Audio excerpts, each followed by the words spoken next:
You know, we like certain types of records. For example, the fastest window smash, we saw that one in 58 seconds. The most iconic scream when the window is being busted, the rooster, as I referred to that one. We also had the roadside exorcism.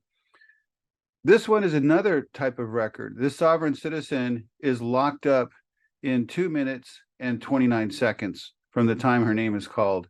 And that's after being warned that she was about to be locked up after 1 minute and 30 seconds. So I'm going to give it to this Kentucky judge.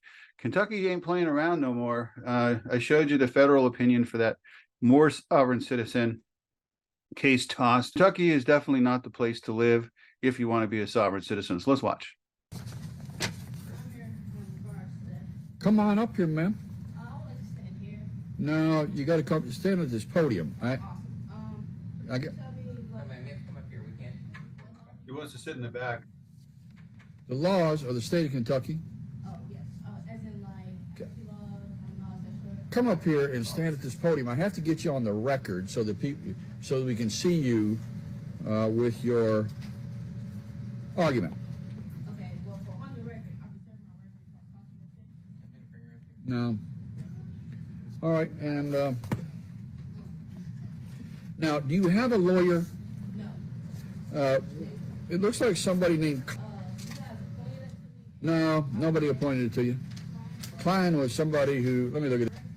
No, I don't think so. If somebody was appointed for her, then it's a criminal case. And of course, you have to stand at the podium. Unless there's counsel tables and the judge says otherwise, you got to go to the podium. I don't like being at the podium, but that's the way it is. Let me look. Once your lawyer, you know. One is not, is no longer. Okay. Came in earlier and wanted to be his name stricken from that record. All right. So you want to So prior lawyer dropped out. I wonder why.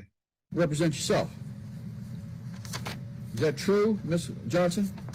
Actually, I would like to know what law is that. He's right there. Really don't want to create some big scene. Okay, well. Hang on for a second. I do not want to lock you up, but I may very well have to. I need for you to come up here and stand at this podium. No, you cannot. No, you cannot. You have to come up here and stand at this podium. Hey, that's direct contempt. That's disobeying an order. Okay, can you put on the record that I'm reserving my rights as I cross this bridge? Yes.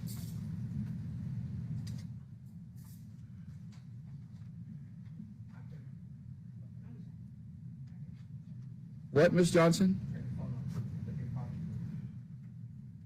Oh, there she is. I need to know what you're doing, Miss Johnson. I need you to stand at this podium. Up, Chris. Show me the law. All right. Chris? Chris? Go ahead and lock her up. Go ahead and take her into custody.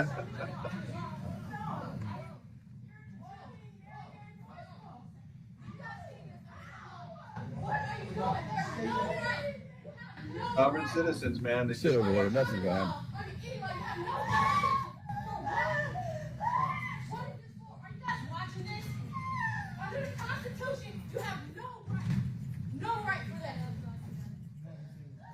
Yeah, I'm not finished with her yet. Well, there you go.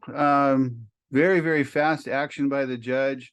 He gave her enough time to come to the podium and actually explain the idiocy that she was going to put forth. I mean, you know, that happens in court at times where, you know, I'll have a lawyer try to tell me or tell the judge what my arguments are. And like I tell any attorney that tries to speak for me in court, I say, listen, I don't need you to speak for me. I can spew my own nonsense perfectly well. I don't need you to do it for me. Well, in this instance, she never got the chance because she just didn't want to cooperate. I like the yelling and screaming that she did at the end because it showed that there was actually consequences for disrespecting a judge and not listening to him. Seems that my jokes are kind of popular, so I'll throw this one at you. And I'll take it from Looney Tunes because they always had a lot of the really funniest jokes. This man had a dog that could speak English, and he figured if he brought the dog to a talent agent, he could make a lot of money because the crowd would be really entertained. So he brings the dog into the talent agent. He says, this dog can say anything. He looks at the dog and goes, tell me, what's on top of a house? The dog looks and goes, roof. And he goes, and who was the greatest baseball player of all time? And the dog goes, Roof. And the Italian agent goes, I heard enough. Get out of here. And he throws him out of his office. And the man's disappointed. He's looking down at his dog. He's petting his dog, and the dog looks very sad. And the dog looks at him and says, maybe I should have said DiMaggio.